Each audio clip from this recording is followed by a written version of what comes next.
Hey guys, what's up? It's Rookie Revolution, and today I want to talk about daily challenges. If you don't know what a daily challenge is, they are mainly challenges played for immunity and or power of the winner. The winner's power changes each season, but a daily is pretty much just the main challenge of each episode. I'm not really sure why it's called a daily because they aren't daily, but the name stuck, and here we are. I'm going to be going over my list of what I think are the top 10 daily challenges of all time.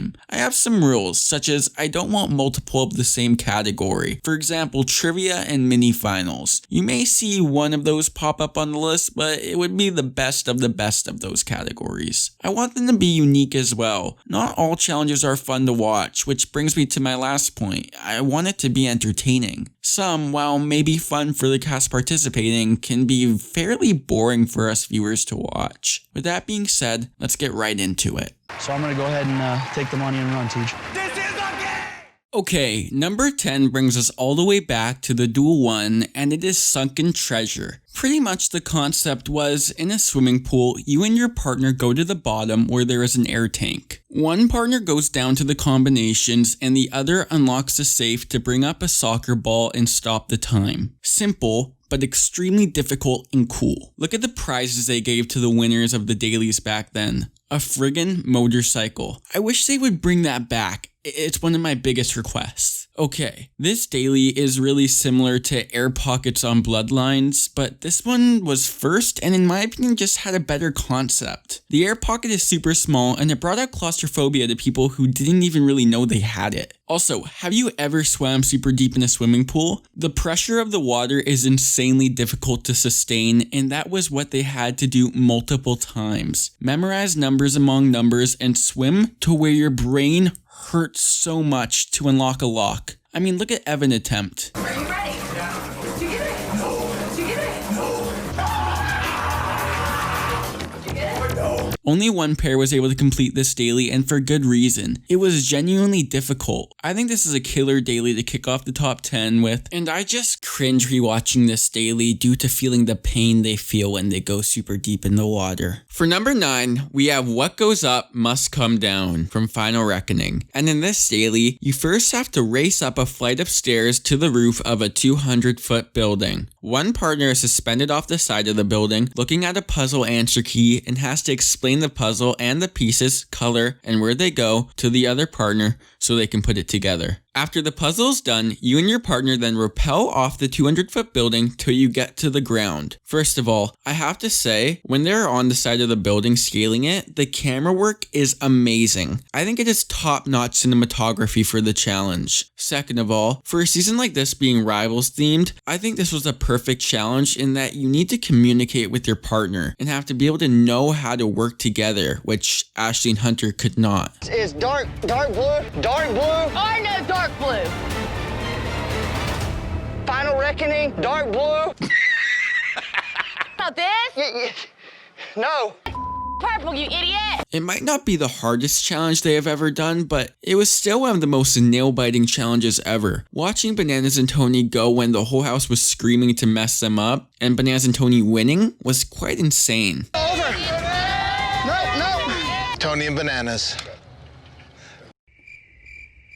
I appreciate this challenge, and I think for all the reasons I've said, it definitely deserved a spot on this list. Number 8 is Skyhook on Cutthroat, and this was a basketball-esque challenge. There are huge rings above water, and one by one, you and your team make your way on one ring to the next. And you keep going until the shooter is closest to the basket, and so they can shoot. I hope I explained that well. You only have 10 balls as well. This challenge is one that is not talked about very much, and I don't know why. I found it very unique and different from lots of the usual daily challenges. When the red team went and selected Brandon to shoot and Brandon went through the rings, I was screaming at my TV. The way he was going ring to ring, like monkey bars, was the worst way he could do it, but that is what I love. I love how there is a correct way to do something, but you yourself have to figure it out. It brings a mental component to an otherwise all physical daily challenge. Watching the blue team go and killing it, making you think they won, only for gray team and Abram, who doesn't play basketball at all, win was crazy. I suck at basketball.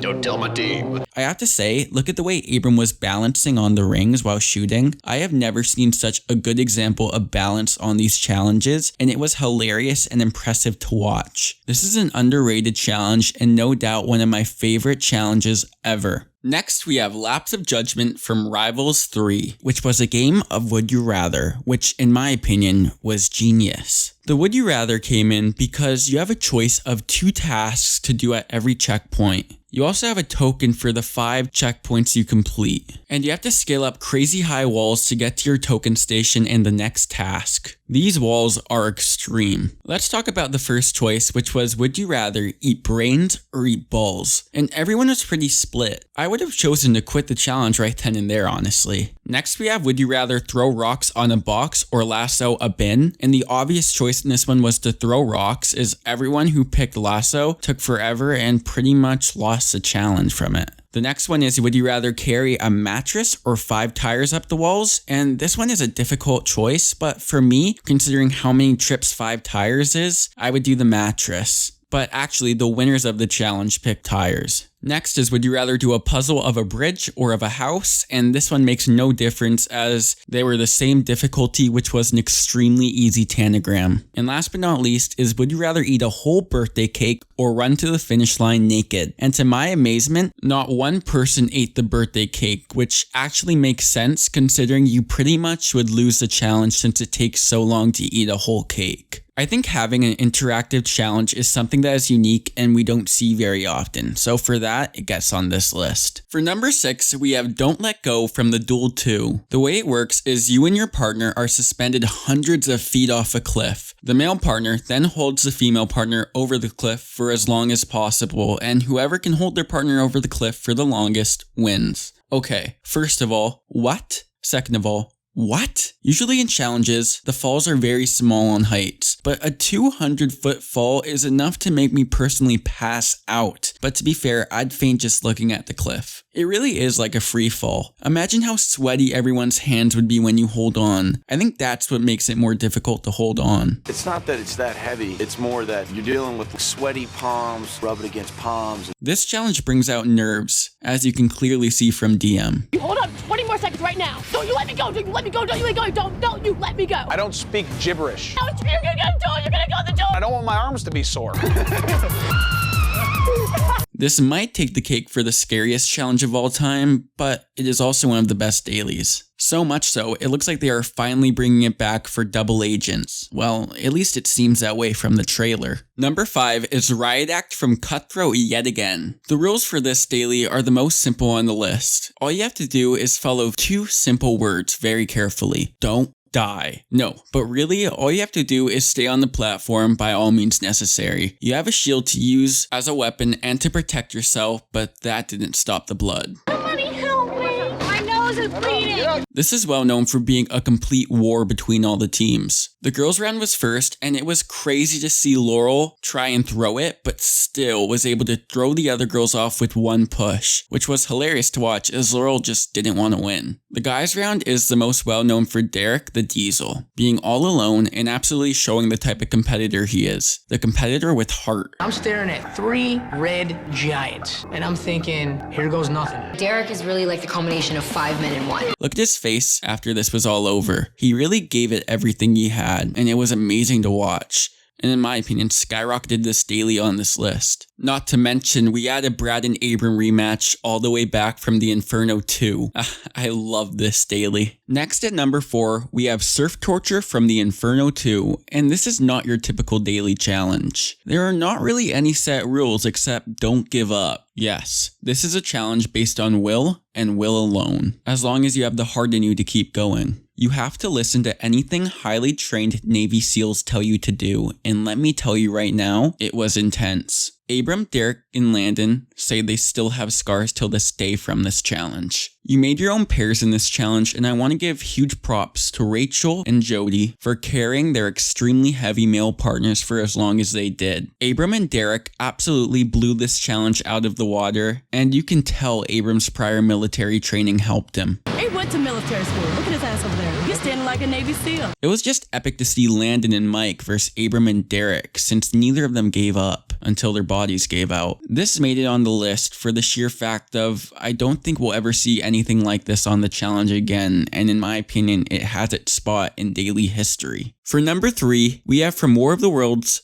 Buggy. I actually think of every single daily challenge in history, I rewatched this one the most. I loved it. The concept is to jump or pull from tire to tire in a moving car going 30 kilometers an hour. There are 10 tires and you need to rip each tire off as you jump. It was a really cool setting as well, being in a desert, which also makes it more difficult. We had 2 players go at a time, which brought some awesome matchups such as Ninja versus Cara Maria, where Ninja completely failed at her quote-unquote sport. This is my sport, kind of hopping from tire to tire. Wes versus Bear, in which they were both doing really good until Wes finished before Bear and cut off all of his remaining tires. And Turbo and Kyle, which Turbo shockingly did not do very well, and Kyle really pushed himself to the limit. Kyle was right about this challenge when he said that it's impossible to train for it and no one was ready for this. How the do you practice for this? No one is ready for this. Waiting for the results of this challenge was nerve-wracking as well, since it was either Cara Maria or Kyle for the last tribunal spot, and we all know their history. Number 2 is Up All Night from Rivals 3. This challenge is another very unique one. They were brought to the elimination arena at night and no one knew why. All TJ told them to do was stand on these boxes until he came back in the morning. Everyone kind of assumed that was the challenge. Just don't step off the box. Well, Sarah knew there was more to it, and she was right. Through the night, chaotic performances happened and you had to pay attention because in the morning, you would have to do a puzzle about everything that happened. Some really didn't pay attention at all, which is what was cool about this challenge because no one knew what to expect. It was also funny to see the rivals standing with each other all night, as it really did test your patience with them, especially as you got to the smallest box. It really is crazy how mad people went from one night only. When you are so overtired and drained on sleep, doing the puzzle in the morning is way more difficult. This challenge really did test all of your skills. Can we also appreciate Banana's TJ impression? TJ's gonna roll up all bright-eyed and bushy-tailed. Oh, hey guys, how was last night, man? Just give us all those eyes. Yeah. Last but not least, at number 1, we have Don't Forget About Me from X's 2, and this is a mini final. This was insane to me the first time I watched this. So there is a puzzle and the answer key is under 300 pounds of a trap door. The guys lift as long as they can. Then they hike up a mountain and the girls assemble the puzzle. They need to take as many trips as it takes. It can take all night. This is not a straightforward puzzle either. This is a mess of colors just spurred all over the place. It is really quite bizarre how difficult it was. From the guys being physically exhausted just by pulling open the answer key, from the females' minds being exhausted by remembering, and everyone hiking up a mountain. And it was really impossible to help each other. It was quite intense. The mountain climb really exhausted everyone as well. Some couldn't get the puzzle done at all as well. Zach absolutely let loose on John A this challenge, which was absolutely despicable to watch. It was actually shocking not to see them lose. For some, the 300-pound answer key was insanely difficult, like Jordan, who only had one hand, and Jay, whose female partner is probably stronger than he is. I know it's hard. I mean, he's a little guy, so I give him slack. Damn it! I actually found this mini final to be harder than some full finals. Final Reckoning. I am Hercules! Thank you all for watching, and let me know your favorite dailies in the comments below. This is all completely subjective. We are so close to 1,000 subscribers, and I just want to thank each and every one of you from the bottom of my heart. Please like, comment, and subscribe, and follow me on Twitter. Until next time, take care.